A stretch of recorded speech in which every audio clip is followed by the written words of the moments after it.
परिचर्चा, जिसके अंतर्गत आज हम बातचीत करेंगे कि खेल से स्वास्थ्य और रोजगार में क्या संभावनाएं हैं। इस विषय पर आज हमारे साथ स्टूडियो में मौजूद हैं शारीरिक एवं स्वास्थ्य शिक्षक अमोद आनंद जी। अमोद जी, आपका हमारे स्टूडियो में बहुत बहुत स्वागत है। जी बहुत बहुत धन्यवाद सर। तो अमोद जी, सबसे पहले जैसा कि शारीरिक और स्वास्थ्य शिक्षक आप हैं, फिजिकल एजुकेशन जिसको हम लोग कहते हैं, या इसके अंतर्गत कौन कौन से ब्रांचेस आते हैं, क्योंकि शारीरिक भी है और स्वास्थ्य शिक्षक भी है, तो इसके अंतर्गत कौन कौन से ब्रांचेस आते हैं? सबसे पहले तो बात है कि फिजिकल एजुकेशन एक बहुत ही ब्रॉड सब्जेक्ट है। इसमें बहुत सारे इंटर रिलेटेड डिसिप्लिन्स हैं, जैसे कि हम स्पोर्ट्स साइकोलॉजी की बात करते हैं, स्पोर्ट्स फिजियोलॉजी की बात करते हैं, स्पोर्ट्स बायोमैकेनिक्स की, स्पोर्ट्स मेडिसिन, स्पोर्ट्स पेडागोगी और स्पोर्ट्स फिलॉसफी और इवन की स्पोर्ट्स मैनेजमेंट का, और जिससे फिजिकल एजुकेशन से हमारा ओवरऑल डेवलपमेंट होता है, मतलब कि सर्वांगीण विकास होता है, शारीरिक के साथ साथ मानसिक। जी। तो जैसा कि फिजिकल एजुकेशन का क्या महत्व है और उसका एक इम्पोर्टेंस क्या है, क्यों इसको स्कूल स्तर से ही आरंभ कर दिया गया है? इसका इम्पोर्टेंस ये है कि फिजिकल एजुकेशन आज के समय में बहुत ही इम्पोर्टेंट है। इसलिए है क्योंकि फिजिकल एजुकेशन से हम अपने आप को जोड़ के हम अपने आप को स्वस्थ रखते हैं, और आजकल देख रहे हैं कि पूरा देश दुनिया जो है बीमारियों से ग्रसित है, और उसमें सबसे अहम रोल निभाता है हमारा फिटनेस। जी। और जो गेम्स एंड स्पोर्ट्स खेलने से हम फिजिकली फिट हो जाते हैं, हम बीमारियों से दूर रहते हैं। इसके साथ साथ हम देखते हैं कि फिजिकल एजुकेशन का अगर स्कोप की बात करते हैं कि बहुत सारे स्कोप्स फिजिकल एजुकेशन में हैं। जी। तो खेल एक बहुत बड़ा माध्यम है, तो इसको स्वास्थ्य और मानसिक स्वास्थ्य कैसे इससे ठीक रहता है खेल से? जब हम फिजिकल एक्टिविटी करते हैं, चाहे वो मास पीटी हो, योगिक एक्सरसाइजेज हो, रनिंग हो, साइकिलिंग हो, स्विमिंग हो, तो हमारा पूरा बॉडी उसमें इन्वॉल्व होता है, ब्लड सर्कुलेशन फास्ट होता है। उसके साथ साथ जितने भी हमारे फिजियोलॉजिकल सिस्टम हैं वो अच्छे से काम करने लगते हैं। फिजियोलॉजिकल सिस्टम में अगर हम बात करें तो नर्वस सिस्टम है, हमारा रेस्पिरेटरी सिस्टम है, डाइजेस्टिव सिस्टम है, एक्सक्रीटरी सिस्टम है, मस्कुलर सिस्टम, तमाम तरह के जो फिजियोलॉजिकल सिस्टम है जो प्रॉपर फंक्शनिंग करता है। जी। और जिससे कि हम स्वस्थ रहते हैं। हमारा शरीर में फिजियोलॉजिकल सिस्टम में अगर किसी भी प्रकार से अगर कोई व्यवधान आता है तो हम बीमार हो जाते हैं, और उस चीज़ को दूर करने के लिए या तो हम डॉक्टर के पास जाते हैं, नहीं तो फिजियोथेरेपिस्ट के पास, या तमाम तरह के जो भी है आजकल हेल्थ के बहुत सारे सेंटर ये सब खुले हुए हैं, तो वहाँ हम जाते हैं अपने आप को स्वस्थ करने के लिए। जी। तो जैसा आपने बताया कि खेल से मानसिक और शारीरिक स्वास्थ्य हमारा बनता है, तो इंडोर गेम्स और आउटडोर गेम्स में क्या अंतर आप देखते हैं, या दोनों ही महत्वपूर्ण हैं मानसिक और शारीरिक स्वास्थ्य के लिए? देखिए, ये व्यक्ति विशेष पे निर्भर करता है। जी। लेकिन अगर देखा जाए तो आउटडोर गेम आज के समय के लिए बहुत ही अति आवश्यक है। जी। इंडोर गेम से हमें कोशिश करना चाहिए बच्चों को या खुद भी कि हम आउटडोर गेम खेलें, जिसमें हम कई तरह के तमाम तरह के गेम खेलते हैं, जैसे फुटबॉल हो गया, एथलेटिक्स हो गया, क्रिकेट हो गया, बैडमिंटन हो गया, स्विमिंग हो गया, आपका साइकिलिंग हो गया, और इस वॉलीबॉल हो गया, और तमाम तरह के गेम से हम अपने आप को एंगेज करेंगे, फिट रहेंगे और वो बेहतर रहेगा। जी। इस तरह के खेल, जैसे छोटे छोटे बच्चे होते हैं, तो बच्चों को क्या बचपन से ही उनको खेल के प्रति आकर्षित करना चाहिए? बचपन से ही उनको किस तरह के गेम्स खिलवाने चाहिए, शारीरिक या मानसिक? जी हाँ, बच्चों को बचपन से ही उनको मोटिवेट करना चाहिए, उनको इंगेज करना चाहिए, और लेट देम प्ले, उनको खेलने दीजिए, उनको एंजॉय करने दीजिए, और वो उस गेम को एक रिक्रिएशन के तौर पे खेलेंगे। उसके बाद वही गेम उनका एक प्रोफेशन की तरह हो जाएगा, प्रोफेशनल उसके थ्रू बन सकते हैं। जैसे करियर फिजिकल एजुकेशन में या गेम्स एंड स्पोर्ट्स में अपार कैरियर अपॉर्चुनिटी है। अच्छा, तो कैरियर के बारे में आते हैं, आपसे बात करते हैं मोदी जी। तो जैसा कि खेल के क्षेत्र में अभी हम देख रहे हैं कि आपने कहा कि कैरियर की भी अपार संभावनाएं हैं। तो कोई अगर व्यक्ति खेलता है या कोई राष्ट्रीय खिलाड़ी हो या अगर राष्ट्रीय खिलाड़ी नहीं भी है तो किस तरह से अपना कैरियर को जो है खेल के क्षेत्र में चुन सकता है? जी हाँ, कैरियर की बात करते हैं तो स्पोर्ट्स गेम्स में अगर कैरियर की बात करें, स्पेशली फिजिकल एजुकेशन में, तो हम दो तरह के कैरियर अपॉर्चुनिटी हम देखते हैं जी। एक होता है traditional career in physical education, जी। जिसमें हम टीचिंग और कोचिंग को हम लेते हैं। ये बहुत पहले से भी चला आ रहा है, इसलिए इसको हम ट्रेडिशनल मानते हैं जी। और उसके साथ साथ आजकल है emerging career in physical education, जैसे कि हेल्थ रिलेटेड कैरियर हो गया, as a fitness trainer, as a instructor, as a personal trainer, और एडमिनिस्ट्रेशन से रिलेटेड कैरियर अपॉर्चुनिटी है, जैसे कि स्पोर्ट्स ऑफिसर हो गया, असिस्टेंट डायरेक्टर फिजिकल एजुकेशन हो गया, डिस्ट्रिक्ट स्पोर्ट्स ऑफिसर हो गया, या किसी इंस्टीट्यूट में स्पोर्ट्स ऑफिसर या स्पोर्ट्स एडमिनिस्ट्रेटर और स्पोर्ट्स रिप्रेजेंटेटिव। उसके साथ साथ स्पोर्ट्स परफॉर्मेंस से रिलेटेड, जी, जो कि परफॉर्मेंस देते हैं, जैसे कि खिलाड़ी होते हैं जो अभी जैसे अभी कॉमनवेल्थ गेम, हाँ जी चल रहा है, अभी बर्मिंघम में चल रहा है। तो एज ए प्लेयर और एज ए ऑफिशियल्स, क्योंकि वो परफॉर्मेंस देने वाले हैं, तो परफॉर्मेंस रिलेटेड वो कैरियर होता है। उसके साथ साथ मीडिया रिलेटेड भी कैरियर, बहुत सारे मीडिया रिलेटेड कैरियर हैं, जैसे कि है स्पोर्ट्स जर्नलिज्म, आज के समय का बहुत ही प्रचलित एक कैरियर अपॉर्चुनिटी है। उसके साथ साथ आप बुक राइटिंग भी कर सकते हैं, स्पोर्ट्स फोटोग्राफी में भी आप जा सकते हैं, साथ ही साथ स्पोर्ट्स ब्रॉडकास्टिंग में भी जा सकते हैं, स्पोर्ट्स मार्केटिंग में, और इवन की स्पोर्ट्स इंडस्ट्री। आज देखिए कि स्पोर्ट्स इंडस्ट्री पूरा खुला हुआ है, जिसमें बहुत सारे जो गेम्स होते हैं उसके प्रोप्स वहाँ बनते हैं, उसके साथ साथ इक्विपमेंट्स वहाँ डिज़ाइन किए जाते हैं, लैबोरेटरीज रहते हैं, उसके साथ साथ कॉस्ट्यूम डिजाइन किए जाते हैं। आप देखिए कि अलग अलग स्पोर्ट्स की अलग शूज की आवश्यकता पड़ती है, तो वो सब स्पोर्ट्स इंडस्ट्रीज इन सारी चीज़ों को, आज जो कुछ भी अगर स्पोर्ट्स में इतना चकाचौंध है या इतना ग्लैमर आया, तो उसके पीछे कहीं ना कहीं स्पोर्ट्स इंडस्ट्री का बहुत बड़ा हाथ है। उसके साथ साथ स्पोर्ट्स जर्नलिज्म या स्पोर्ट्स या मीडिया का भी बहुत बड़ा अहम रोल है, क्योंकि मीडिया जो होता है आप जानते हैं कि तीसरा स्तंभ होता है, तो कहीं ना कहीं ये इसमें इन्वॉल्व है। जी। देखा गया है कि खिलाड़ियों या खेलने वाले जो लोग होते हैं स्पोर्ट्स वाले, उनके पोशाक भी एक अलग तरीके का होता है, कपड़ा उनका जो क्वालिटी होता है नॉर्मल जो सामान्य अमूमन तौर पे हम पहनते हैं उससे एक थोड़ा अलग होता है। इसका क्या कारण आप देखते हैं? ये इसलिए होता है क्योंकि उससे खिलाड़ी उस जो कॉस्ट्यूम को पहनता है या प्रोप्स को पहनता है, तो उससे क्या होता है, वो कंफर्टेबल फील करता है। अब धोती कुर्ता पहन के, जो भी टाइट जींस पहन के तो हम रनिंग कर नहीं सकते हैं, क्योंकि मूवमेंट वहाँ पे रिस्ट्रिक्ट हो जाता है। इसलिए होता है कि हम फ्रीली मूवमेंट हो। ऐसे कॉस्ट्यूम आजकल आप देखें कि स्ट्रेचेबल जो चीज़ भी होता है, या बहुत ज़्यादा टाइट ये कॉस्ट्यूम, जहाँ टाइट कॉस्ट्यूम पहनने की ज़रूरत है, जैसे स्विमिंग में होता है, साइकिलिंग में होता है। उसके साथ साथ क्रिकेट में आप देखते होंगे कि जो लोवर या टी शर्ट पहना जाता है, और जहाँ शॉर्ट्स की आवश्यकता है, टी शर्ट की आवश्यकता है, तो इसलिए वो उस गेम के अनुसार सूटेबल होता है। जी। तो आपने अभी दो कैटेगरी उसमें आपने विभाजित की कैरियर के क्षेत्र में चुनने के लिए, एक तो जो प्रदर्शन करते हैं, जो परफॉर्मेंस करते हैं, और दूसरा जो आधिकारिक तौर पे या कोचिंग तौर पे या किसी संस्था के साथ जुड़ करके काम करते हैं या नौकरी करते हैं। तो कोई एस्पिरेंट्स अगर उसमें जाना चाहता है दूसरी वाली कैटेगरी में, उनको किसी संस्था के साथ काम करने के लिए, तो किस तरह से वो अपने कैरियर की शुरुआत कर सकता है, कैसे वह एडमिशन पा सकता है, कहाँ क्या पढ़ाई करना उसको है जिससे वह आगे बढ़ सके? जी बिल्कुल है कि उनको उसमें भी स्वागत है, उस कैरियर में भी। जैसे कि आप परफॉर्मेंस रिलेटेड की बात करते हो, एडमिनिस्ट्रेशन से रिलेटेड ये जो भी कैरियर है, या टीचिंग से रिलेटेड, तो सबसे पहले अगर मान लिया जाए कि नेशनल लेवल पे अगर या डिस्ट्रिक्ट लेवल पे कोई बच्चा खेला और उसके आगे लेवल पे नहीं खेल पाया, तो उसको क्या करना चाहिए, आफ्टर +2 बहुत सारे कोर्सेज है फिजिकल एजुकेशन में, जैसे कि एक है आपका 10+2 के बाद है बीपीएड है, 4 ईयर इंटीग्रेटेड कोर्स होता है, बीपीएड होता है, या कहीं कहीं 3 इयर्स का भी होता है, बैचलर इन फिजिकल एजुकेशन जिसको बोलते हैं, और बीएससी इन फिजिकल एजुकेशन भी 3 इयर्स के कोर्सेज होते हैं। और जो प्लेयर जो है आफ्टर ग्रेजुएशन अगर वो स्पोर्ट्स या फिजिकल एजुकेशन में कैरियर बनाना चाहता है तो 2 इयर्स का फिजिकल एजुकेशन कोर्सेज होते हैं।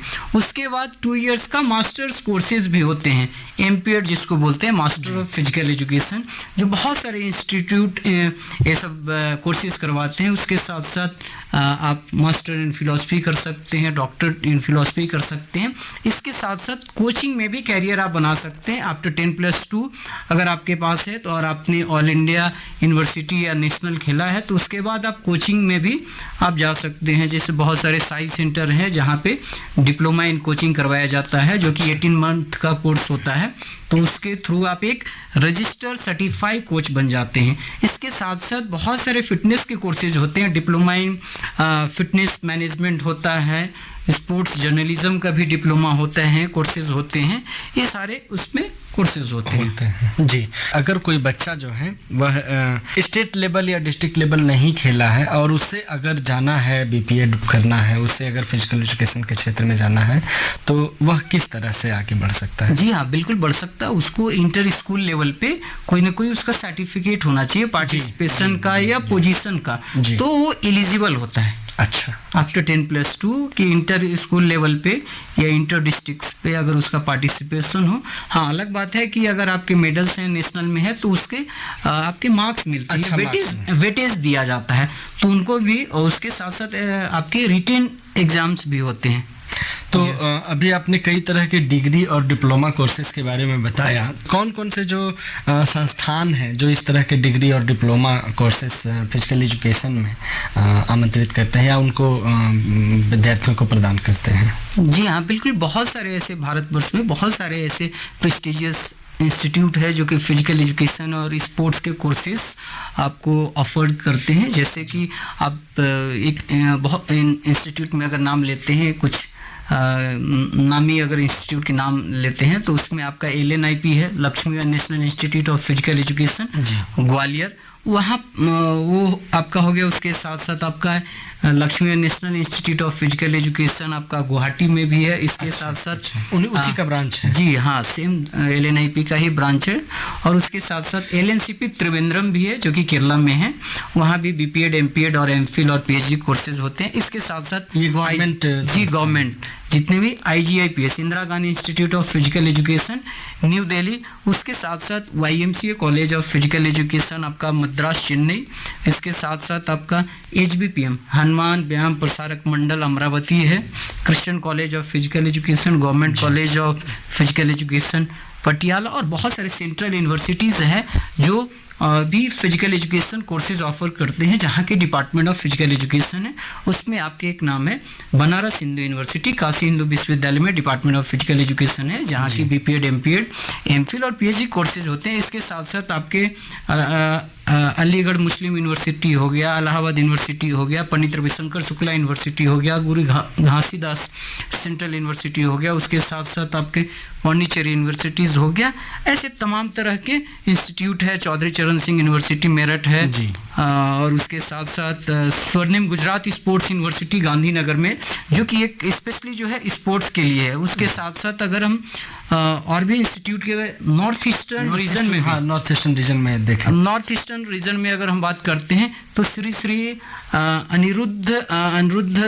अनिरुद्ध देव स्पोर्ट्स यूनिवर्सिटी डिब्रूगढ़ में है। उसके साथ साथ नेशनल स्पोर्ट्स यूनिवर्सिटी आपका मणिपुर इम्फाल में है, और उसके साथ साथ कई सारे ऐसे साई के भी सेंटर्स हैं आपके स्पोर्ट्स के लिए, प्लेयर्स के लिए। और साथ ही साथ देखा भी कि जाता है कि स्टेट में भी कुछ स्पोर्ट्स कॉम्प्लेक्स और स्पोर्ट्स एसोसिएशन, इस तरह की संस्था जो स्टेट गवर्नमेंट की होती है, वह भी शायद इसको आगे बढ़ाती है और वह भी इनको प्रमोट करती है खिलाड़ियों को। जी हाँ, अभी खेलो इंडिया जो कि अभी 2017-18 में लॉन्च किया गया था, तो खेलो इंडिया के थ्रू उसका मेन एम है या उसका फोकस है कि जो ग्रास रूट में जो टैलेंट है उसको हमको फाइंड आउट करना है, and we have to provide the facilities. Facilities, उनको फैसिलिटी इंफ्रास्ट्रक्चर प्रोवाइड करना पूरे देश में, तो उसको स्टेट एसोसिएशन से मिलके, उसके साथ साथ डिस्ट्रिक्ट एसोसिएशन, इवन के ब्लॉक स्तर पे भी इसका काम चल रहा है। और वहाँ से टैलेंट सर्च किया जाता है, और जो टैलेंटेड बच्चे रहते हैं, जो रूरल एरिया से जो बच्चे आते हैं, तो वो सब आगे चल के उनको अपॉर्चुनिटी दिया जाता है, फिर उनको ट्रेनिंग दिया जाता है। तो उससे बहुत सारे प्लेयर्स आपके निकले हुए, जैसे नॉर्थ ईस्ट में आप देखते हैं जो चीज़ है आपके, अभी जो रिसेंटली है जो भी मीराबाई चानू हो गई, जो कि ओलंपियन हैं, उसके साथ साथ आपके बॉक्सिंग में क्वीन आपके मैरी कॉम, हाँ मैरी कॉम है, हिमा दास है, लवलीना बरगोहाई हैं, और ये सब दूती चंद है जो कि एथलीट्स हैं उड़ीसा से। तो ये तमाम तरह के खिलाड़ी हैं जो कि ग्रास रूट लेवल से आए हैं, और उसके बाद फिर इंडिया को रिप्रेजेंट किए हैं, और उसके लिए इंडिया के लिए इसके करने के बाद वह किन किन संस्थानों में उनके लिए एक मौका होता है, जाने का एक अवसर मिलता है? एक तो है कि आपकी गवर्नमेंट, बहुत सारे गवर्नमेंट स्कूल्स हैं, कॉलेजेस हैं, यूनिवर्सिटीज़ हैं, जहां उनकी रिक्रूटमेंट होती है।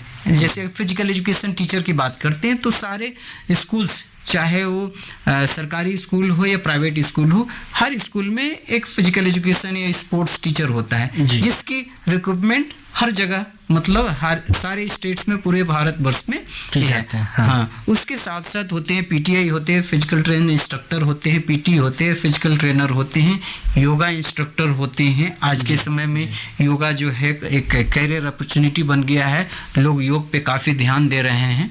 बहुत तरह के ऐसे संस्था हैं, फेडरेशन है, एसोसिएशन हैं, ये सब जो है स्पेशल रिक्रूटमेंट निकलता है, जिसमें कि स्पोर्ट्स कोटा, मतलब जो जिसने नेशनल में मेडल है या इंटरनेशनल मेडल है, चाहे ओलंपिक है, एशियन गेम्स है, वर्ल्ड चैंपियनशिप है, वर्ल्ड कप है, जो इंटरनेशनल लेवल की इवेंट है, तो बहुत सारे ऐसे, जैसे एजी ऑफिस होता है उसमें, या एफसीआई होता है, एयर इंडिया होता है, ओएनजीसी है, टाटा ग्रुप है, रिलायंस ग्रुप है, तो उन लोग स्पेशली स्पोर्ट्स जो इंडिया रिप्रेजेंट किया हुआ रहते हैं, उनको डायरेक्टली रिक्रूटमेंट देते हैं। और उसमें भी कैटेगरीज होता है, ग्रुप सी लेवल का, group D, group B level के, ग्रेड के जो चीज़ भी है उनकी आप वहाँ रिक्रूटमेंट होता है, वो स्पेशल रिक्रूटमेंट होता है। और भी कई जगह पे अगर कोई खेला है, तो अगर उसके पास सर्टिफिकेट है या वह सामान्य कोर्स करना चाहता है, तो क्या उसमें भी उनको छूट मिलती है?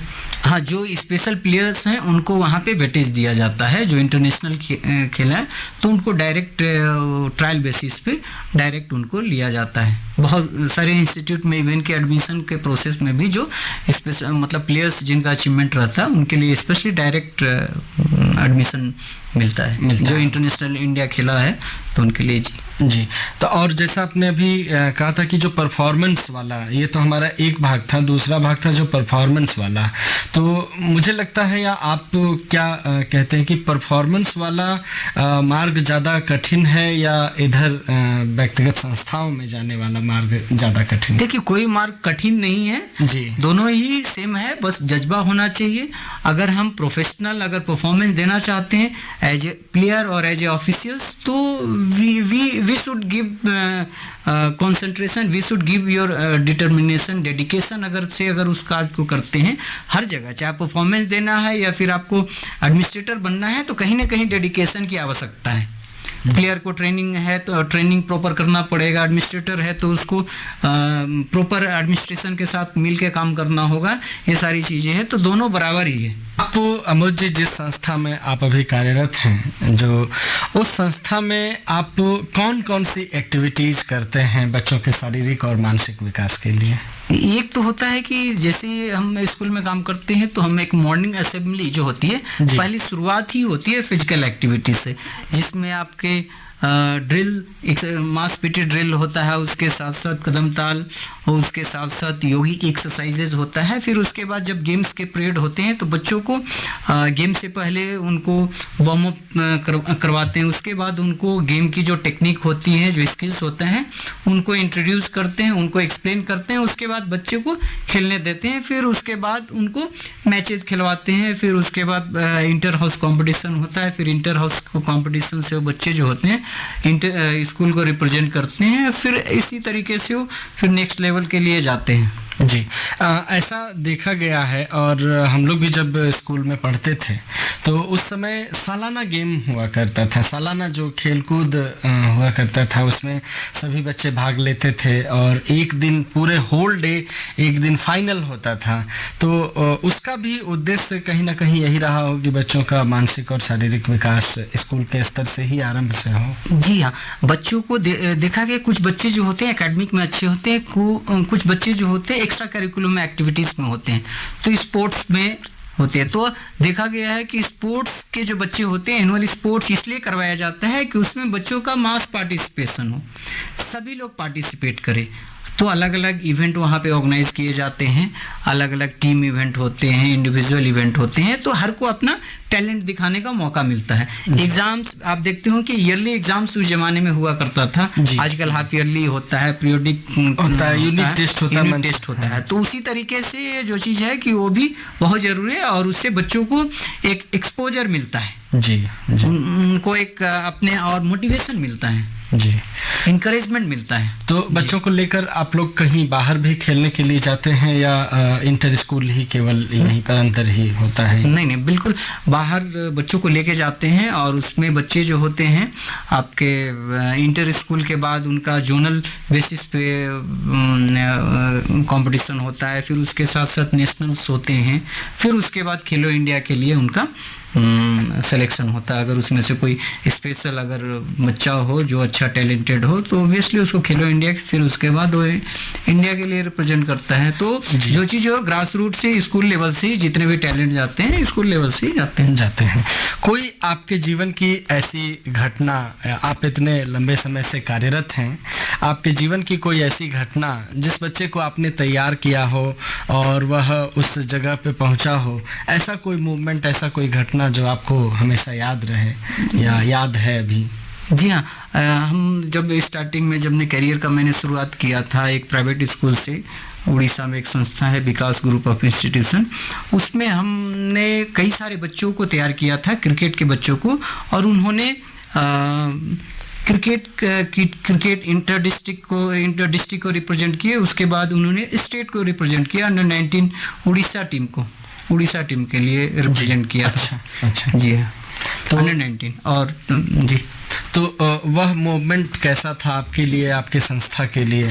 काफ़ी अच्छा अनुभव था, क्योंकि एक आपने जो मतलब बच्चे को तैयार किया और उसके बाद तो काफ़ी खुशी का माहौल था और अपने आप को पे प्राउड भी फील हो रहा था और उस बच्चे पे भी, क्योंकि कहीं ना कहीं उस बच्चे का डेडिकेशन और लगन या हार्ड वर्किंग था, मेरा प्रॉपर गाइडेंस था और वो बच्चा अच्छा किया। और बहुत सारे अभी बच्चे भी हैं जो हमारे गाइडेंस में ट्रेनिंग कर रहे हैं कई गेम्स के, तो वो सब अच्छे करेंगे। एक पॉजिटिव माइंड सेटअप के साथ उनको प्रैक्टिस करना है।